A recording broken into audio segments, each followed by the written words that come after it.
Hmm? I thought your voice and attitude seemed familiar. My mistake. I should have made sure you were dead earlier. The curse of immortality has struck you then, Haydn. 500 years on, and you still refuse to address me as master. Don't forget, Dainsleif. You may be the renowned Twilight Sword, while my arm has grown too feeble to swing a blade. But I taught you everything you know about wielding a blade. Ha! Your arrogance and malice cost you all of my Be respect that as long it ago. may, under the circumstances, I see no further reason for us to fight. The curse of immortality means neither of us has a way to completely destroy the other.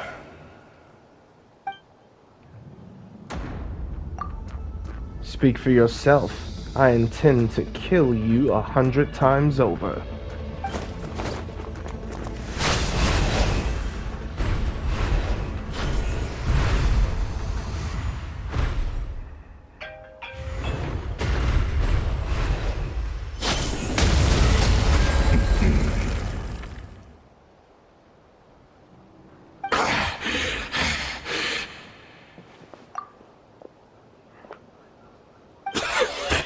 Have you finally had enough? You weren't joking then, huh? Never, in all my worst nightmares, have I experienced anything close to the pain of 100 deaths. Surely, there's no point taking out all your hatred on me alone. That was just for your actions in the Abyss Order. If I took into account what you did in Conria, you'd soon find out how much darker your nightmares can become. All right, I believe you. Still, aren't you at least a little tired now? Why don't we sit down, perhaps? Chat a little. What? Not a fan of reminiscing about old times? Well, I suppose you don't have many fond memories to look back on. I never thought you'd side with the Abyss Order, Hayden. You could have easily blamed the prince for his betrayal. Indeed. When the cataclysm first struck, everyone prayed for the Savior to deliver them, but he was nowhere to be found. Yes, we knew that the great abyssal power within him had been divided up. Yet we still despaired at his choice to leave us. Still, I believe that everything he's doing now, including his regret over what happened, comes from a genuine place in his heart. And besides, who else can we place our faith in? We are proud Conrians, are we not? I mean, we can hardly turn to the gods.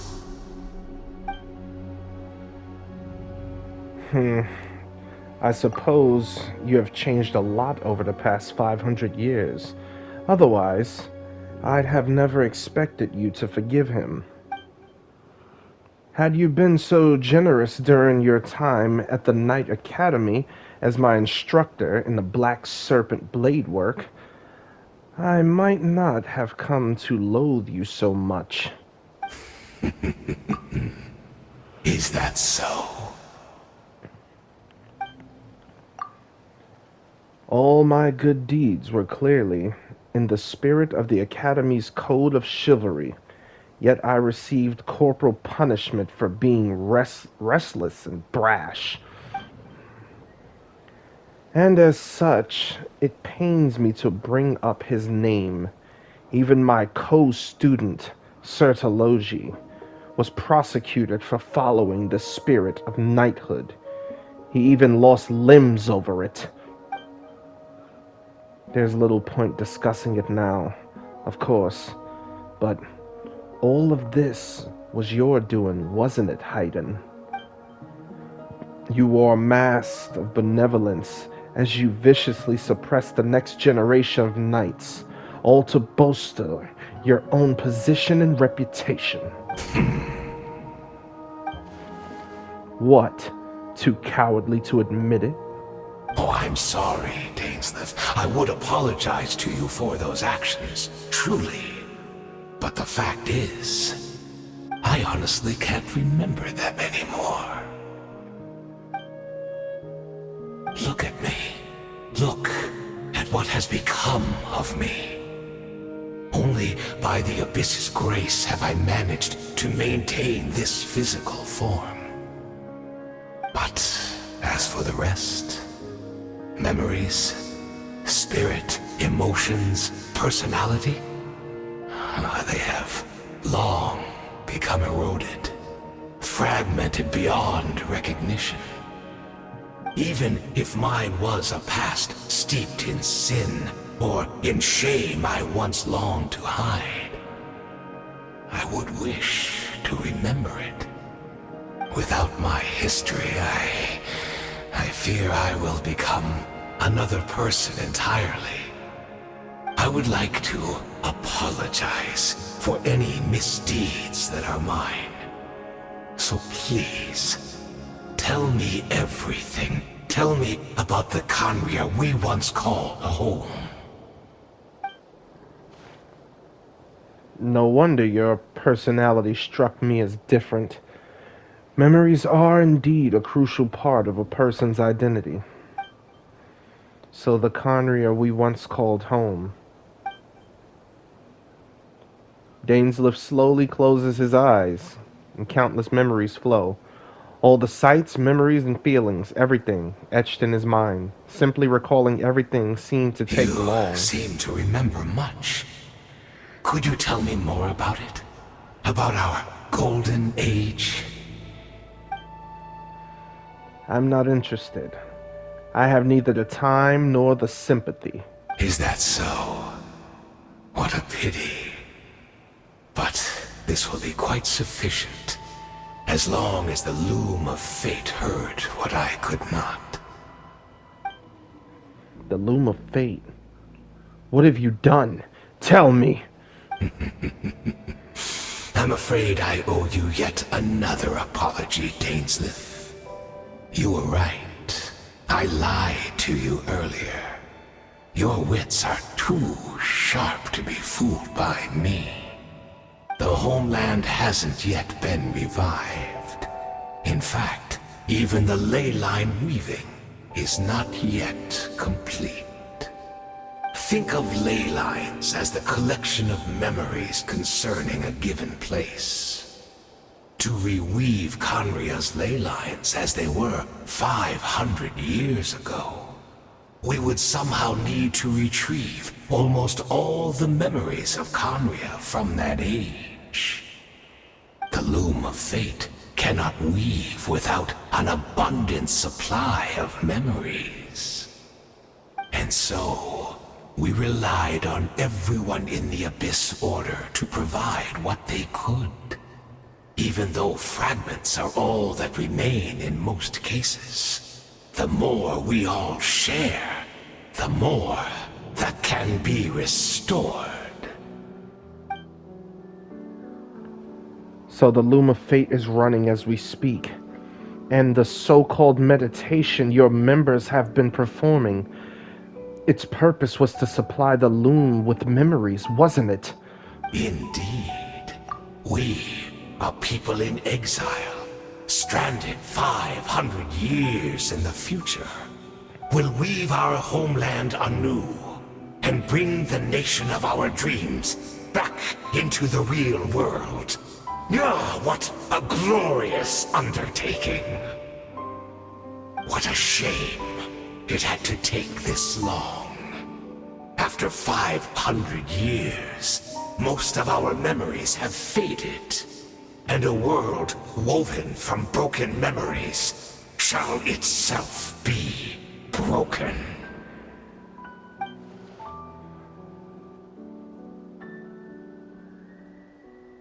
Precisely, for you possess a ring left to you by your elder brother, which continuously resets your body's condition. Of course, your memories are susceptible to erosion just like ours. But of all Conrians who remain, you are sure to remember the most. We had to obtain the memories in your mind, whatever the price, even if it meant sacrificing our entire army as bait. So this was your true goal, to lure me here, guide me into a state of meditation, and access my memories? So be it. A few of my fading memories for your entire army? That strikes me as a fair trade. I appreciate your generosity. You're gambling everything you have on the loom of fate. This could be a costly mistake for you in the long run. Perhaps, but that is the gamble our Highness has chosen to make. And thanks to you, the loom of fate has now finished weaving the ley lines. New Conria is complete! Enough about your beloved leader. You said you would pay any price for my memories, did you not? In that case, prepare to be slain another 100 times for your deception. I hope it was worth it.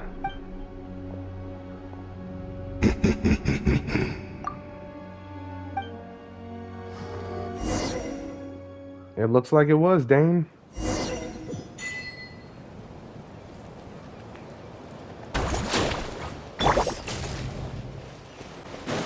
It's Judith! Great! She's still here!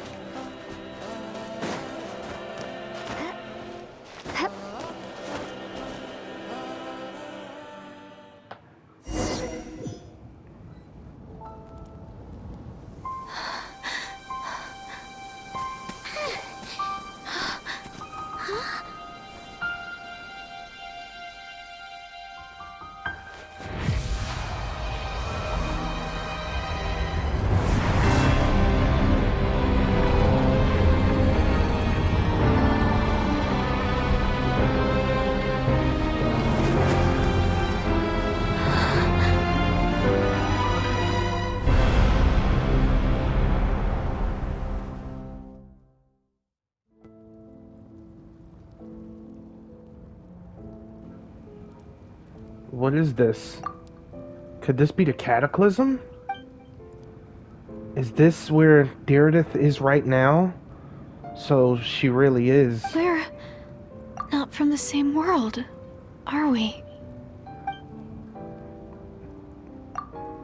No, I come from the future. Wait, but that's great!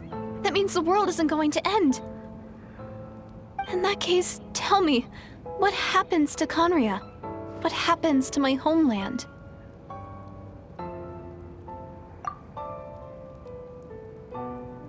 No, wait. Don't answer that. We can only fight for our future. If the future is unknown, I still believe the Savior can turn things around. I'll carry on looking for him, even if you're not there to protect me. Although, in a way, I've already found my Savior. It's you.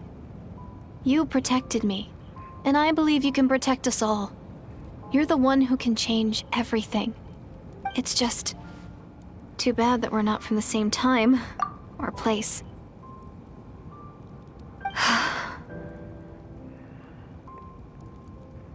Oh, one last thing before I forget.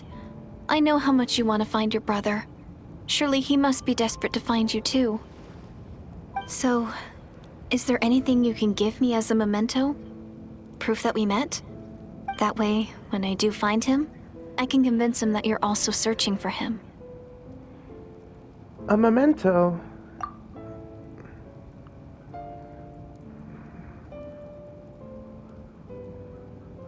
Wait. Huh? What is it?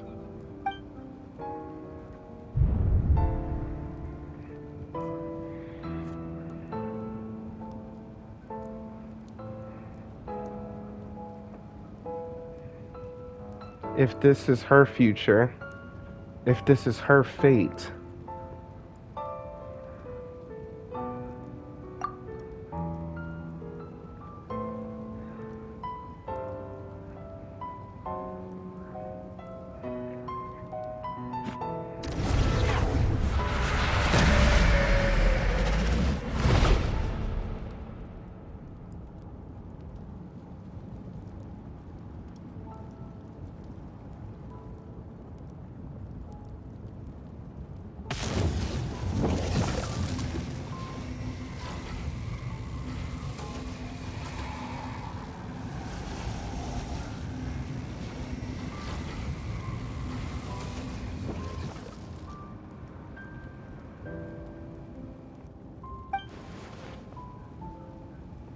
there's no other way that this meeting could have taken place. Ether, you knew of this all along? I knew only the ending. I've always been curious about the events. When the cataclysm first began 500 years ago, I, as the Prince of Conria, was preparing to do my part, to fight back with all my might. But then this girl, Deridith, she found me. The irony was that even as she desperately begged me to save the world, she brought me news of you. I was stunned, and I was suspicious of her claim that you were searching for me, but then she showed me the key to your hibernation chamber. So, she actually did it. We'd been separate even since I awakened in Tevat. I searched the whole planet, found no trace of you anywhere, and then she brought me that news at the worst possible moment. I was faced with an extremely difficult decision. I desperately wanted to see you again, but Conria was in equally desperate need of my help. I knew that no matter what I chose, I'd regret my decision for the rest of my days. So, I steeled myself against the guilt and made my decision. I went to see you. And then... But when I found you, you were still in hibernation. Even the key to the chamber was still secure on your person. You're saying 3 keys existed simultaneously in that moment? I couldn't make sense of what I was seeing, but there was no time to think. I just grabbed you and ran. That's where we are right now, an intersection in our memories. This question haunted me for the past 500 years. I never imagined the answer would come to me like this. So my actions 500 years in the future set everything in motion. Are you mocking me, Azeroth? Are you mocking me, Esteroth? Deridith succeeded in bringing us together, but unfortunately, it is versions of us 500 years apart. She hoped that the Savior would rescue Conria, save the entire world, but instead, the news she brought led the Savior to make the complete opposite decision. How awful. Is that her fate? Is that how her story must end? Has Conria really been revived? Have you done what you set out to do? Not yet, but I've taken a very important step. Now that the ley lines of Conria are complete, I'd always thought Tevat's ley lines were locked by the heavenly principles. No more can be added, and existing ones cannot be replaced. But then, I learned that Natlan's Night Kingdom appeared to be an exception to the rule. It has intrigued me ever since. So, I directed the Abyss Order to feign an attack on Natlan, buying me some time to enter the Night Kingdom and negotiate with the Lord of Night. Unfortunately, for other reasons, even the Night Kingdom cannot host any new ley lines. The most I could get was some room to carry out the weaving process. The Lord of the Night did say that before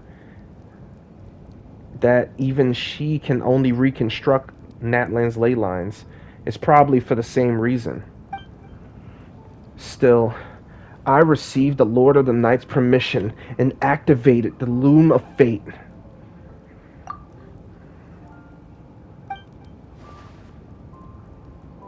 Using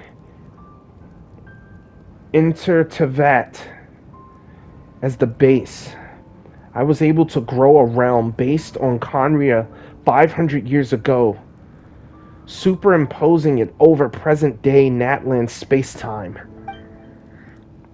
That superimposition is what allowed you and Daredevil to cross paths. That's what I saw in my dream. He's not lying about that, at least. But what I don't understand is, why did the Lord of the Night agree to this? After that, the new Conria was drenched with memories of the old, drawn from the Abyss Order's members in their meditation sessions.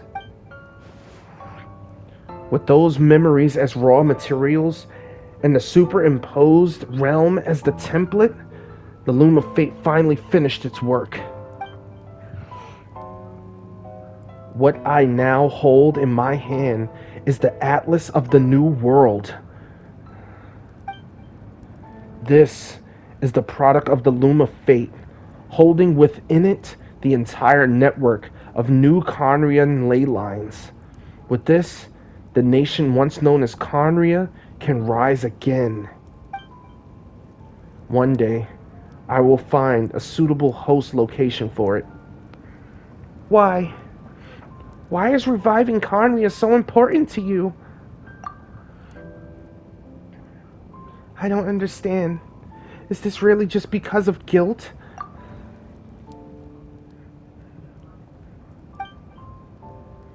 When I first arrived in Conria 500 years ago, my memory was completely blank.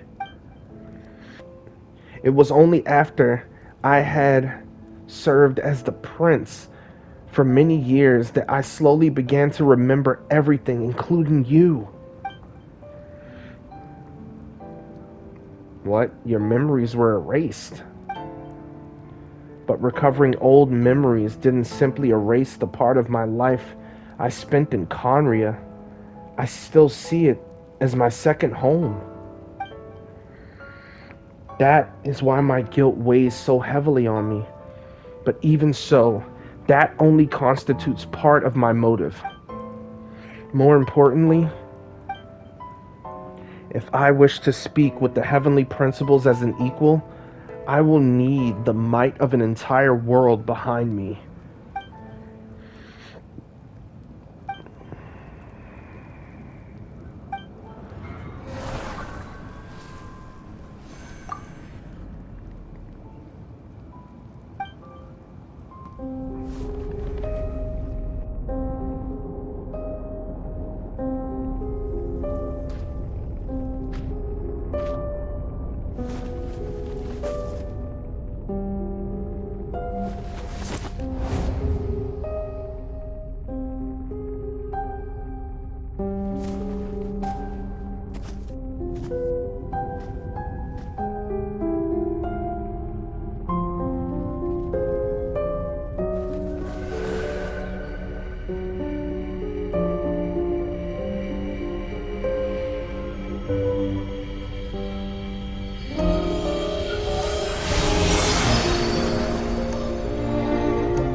Our hero is back! Everyone's been waiting for you! The Abyss Order made a full retreat before our forces even arrived on the scene. All thanks to your efforts, no doubt. Oh, and Mr. Dainsliff's, of course. What's wrong? You look upset. Paimon doesn't know the details either. The Traveler just disappeared after taking Deirdre's hand. It was like they got sucked into another world. Paimon was looking all over for her, and then she suddenly reappeared, right back in the same spot. But looking a lot more glum. It's fine. I just need more time to take everything in.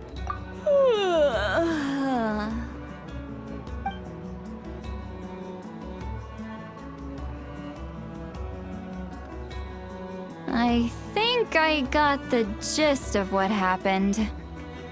Something to do with your brother? I spoke with the Lord of the Night in a dream just now, and learned quite a lot. Huh? You met your brother? I did. We had a long talk. And you didn't think to tell Paimon right away? Well, never mind. Paimon can see that you're pretty down right now. But let's go over everything later, alright? What your brother accomplished? It all but defies comprehension. I was stunned when I heard about it too. But what surprised me the most was that the Lord of the Night actually chose to allow it. That caught me off guard too. I would have never expected that. The Lord of the Night did try to explain it to me, but in a word, it's complicated. During the war with the Abyss, Malwika had an argument with the captain. Malwika believed that we should fight to protect our culture and memories, while the captain believed the preservation of the ley lines should come before all else. So, the Lord of the Night was very intrigued when presented with the Loom of Fate, and informed of its ability to weave ley lines. She saw your brother's actions as a potential third option, namely to preserve an entire nation in the form of an atlas. Preserve a nation? You've definitely lost me now. You're not the only one. Paimon's got no idea what's going on either. With that in mind, the Lord of the Night gave the go-ahead once she was satisfied that the Loom of Fate wouldn't have any real effect on Natlan. However, I believe she imposed an additional condition of her own. An additional condition? Did she ask for something in return? No idea. She wouldn't tell me what it was. Huh. Alright, well, let's not overthink this for now. We just won a war! Time for a well-earned drink to celebrate. I trust the Lord of the Night unreservedly. I'm sure she only involved herself to take a problem off our hands, so it's one less thing for us to worry about. Don't you agree, Traveler? You've got a point. Come on, let's head back to the Collective of Plenty. Oh, Veressa should be there too. We'll treat you to a real feast. I'm sorry, but there's somewhere else I want to go first. Huh? Ian-san, leave her be. This might be hard to understand for an extrovert like you, but some people need alone time to recharge every once in a while. Traveler?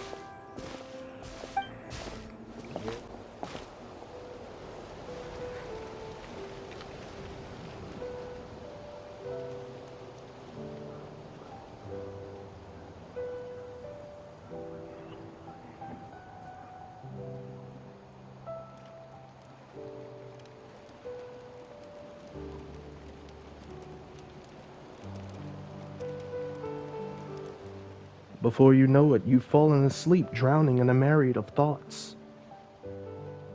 You faintly sense what feels like someone clasping your hand. But this time it sends you into a deep sleep where sweet dreams await.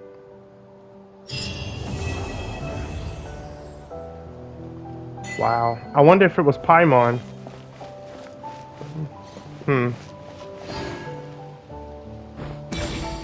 guess we'll see you in the next one.